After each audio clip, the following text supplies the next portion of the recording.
कहानी शुरू होती है प्राचीन युग में, जब असुर लोग तपस्या करके देवताओं से वरदान लेते थे। एक ऐसा ही असुर था भस्मासुर, जिसका अर्थ ही होता है जो किसी को भी भस्म कर दे।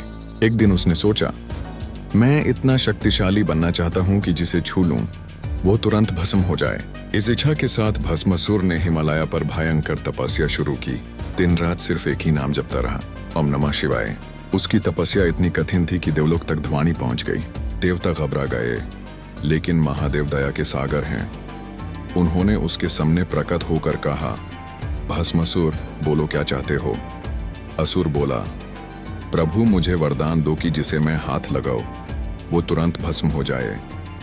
महादेव ने बिना सोचे समझे उसे वरदान दे दिया, क्योंकि वे सदा भक्तवत्सल रहे हैं। पर जैसे ही भस्मासुर को शक्ति मिली, उसके मन में अहंकार आ गया। उसने सोचा, अब मैं खुद महादेव को ही भस्म करके देवताओं का राजा बन जाऊंगा। भस्मासुर ने हाथ उठाकर महादेव के सिर पर रखने की कोशिश की। महादेव तुरंत समझ गए कि भाग तब शत्रु बन गया है। वे भयंकर रूप में कैलाश से अंतर्ध्यान हो गए और पूरी सृष्टि में उनका पीछा शुरू हुआ। भस्मासुर चिल्ला चिल्ला कर कहता, महादेव कहाँ भाग रहे हो, मुझे रोक नहीं सकते। देवता सब डरे हुए थे। तब सब देव ब्रह्मा और विष्णु के पास गए। विष्णु ने कहा, इसका समाधान मैं करता हूँ।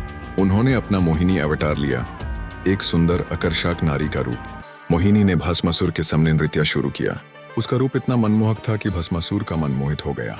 मोहिनी बोली, अगर तुम इतने शक्तिशाली हो तो मेरे साथ नृत्य करो, पर एक शर्त, जो मैं करूं वही तुम्हें भी करना होगा।